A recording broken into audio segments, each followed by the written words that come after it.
can see transmission is in neutral, and even the cluster recognizes that it's a neutral, and when I go to start, I get nothing. All right, so here we are in the back of the bus. I'm going to try using the rear start switch, and we get nothing here either. So that tells me it's not just the ignition switch up front that's having an issue, or maybe the wire coming from the front to the back.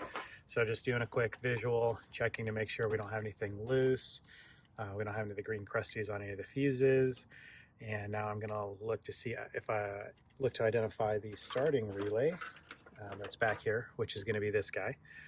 The purple wire is the output to the starter, and there's two wires because the load of the solenoid is a little bit high. So I'm going to go ahead and put my power probe on there and test to see if we are getting power out of that purple wire when we're in crank.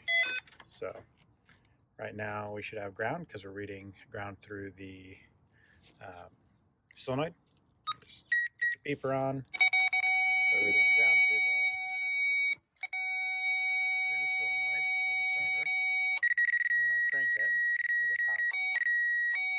So I am getting power here. So that verifies the control for the relay is good.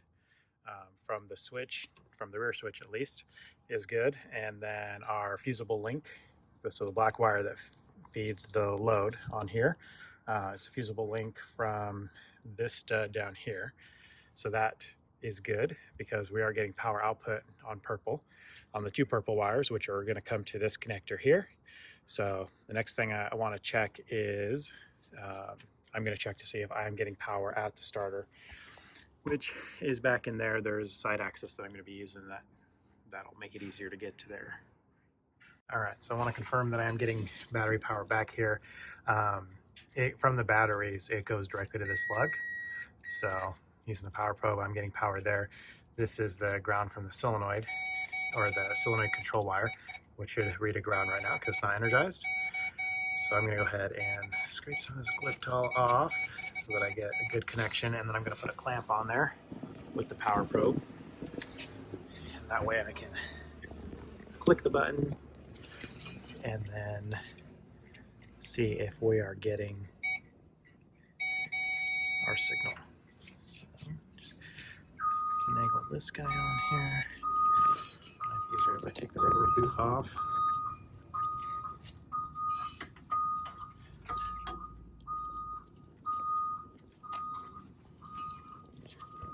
All right, so I got the power probe on the control wire for the starter, and when I go ahead and click start, we lose that ground. So the power probe is showing 11.2-ish volts. So that should be enough to crank over. Let me just confirm that our battery voltage is good during cranking. Yeah, let me just confirm that. All right, so when I click start, it is dropping from, let's see if I can show you this. It is dropping from 12 to 11.9. So there it is with the start, everything engaged. So it looks to me like it's a bad starter. I'm going to tap it a few times and see if that will have any effect on anything. See if it'll turn over or not. We'll see. I suspect at this point I suspect a bad starter. So I want to check what we've got for voltage across the starter. So this is the negative lug here. So I want to put this clamp on here, and then I've got power now to the meter. So the meter says 12.2 volts. This is what I'm getting.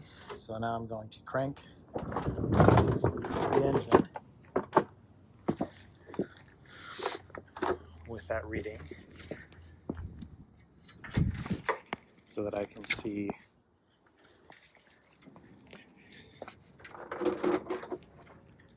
what we're getting here. So where's the thing? 12.2, start. Okay, so we have good power going to the starter. All right, so this is the bus that had the bad starter.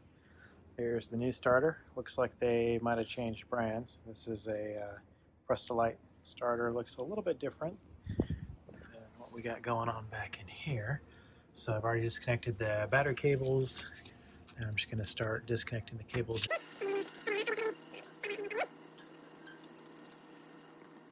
Went ahead and removed the connection that was there, the connection that was there. We do have a ground cable underneath there. Before I go to the bottom, I want to take this upper bolt off. They're usually pretty tight, so I'm going to put a double wrench this guy. See if I can't break it loose. There we go. Broken loose. The impact gun with the wobble socket just couldn't quite do it, so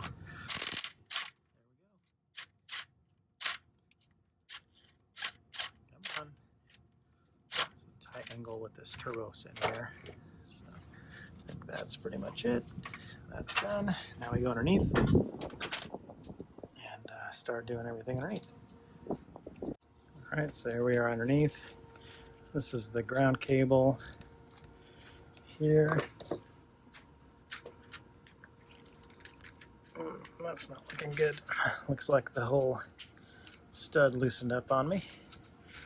Not ideal. So either that or just the nut is stuck on that connection. So let's try this again. Get a better angle in here. I need two hands.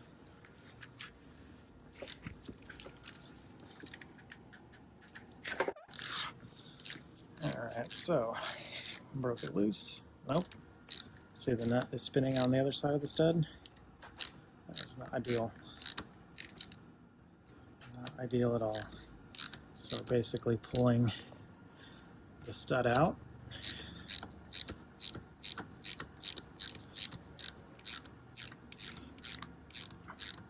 Which will be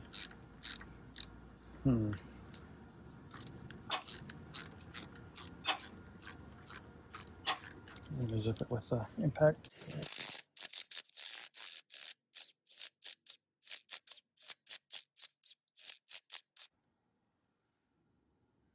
Okay, so that's as far as it wants to go on its own, and then it starts grabbing the whole stud. So there we go. Got it. So just going back and forth, in and out to release that. So this little one is going to be, I mean, remember to get this little one on there.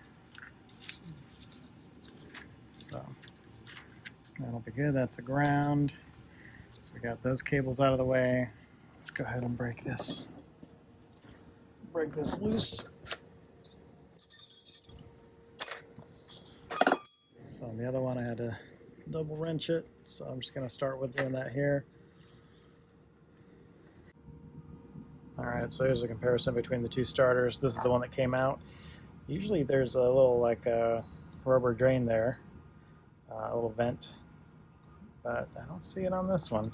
Ground studs here, and on the back we've got, that's the trigger excite wire for the solenoid, and then our battery connection there. And so this is our new one, so that'll be the ground stud. And then this one has an extra solenoid on it, which is weird. So that'll be the excite wire. This will be the battery cable. Alright, so I got the starter up in there. So this is updated starter, does have the 3 mounting holes. So I need to get another bolt for that. So I gotta run to the store, get that. I don't have any metric bolts with me. And I'm gonna go ahead and connect the electrical connectors for now, and then I'll run to the store. Alright, so I got my big connections done. I did clean up the lugs between the connections. I also took out the stud and put blue Loctite on it to hold the stud in the case of the starter. So that's tight. I remembered my little wire here, and then over here I did the same thing. I cleaned up between the two surfaces, and then on the back side of this lug to make sure it's got a good connection. So that's all done. I just need to do this little wire up here, and I'm going to go to the top to do that. All right, so I got the little excite wire on there. The battery cable that's on the back of the starter is pretty close to that turbo shroud, so I can barely get a finger in there. So I'm going to loosen this up, see if I can rotate that cable down, and maybe see if I can get it on the bottom, like 6 o'clock position. So like if right now it's at the 3 o'clock position, I'm going to see if I can get it down to the 6 o'clock and maybe get more clearance, because I'm not a big fan of that. I mean, there's barely enough, even any room just between the stud and the turbo. But I mean, the turbo shield heat shield should do quite a bit, but I'm going to try to do as much as I can to eliminate any concern there. All right, so it's not quite at the 6 o'clock position. It's more like maybe 7 or 8. But I got it in there tight. We got much better clearance now, and I feel much better about that. So there you have it. It's pretty much done. Like I said, I need to get another screw for that bolt that's right in there, that hole. So the original one only had a screw on the top, a screw on the bottom, and this one needs 3. So, and then even looking it up online to make sure we have the correct starter, there are notes there saying additional cap screws needed.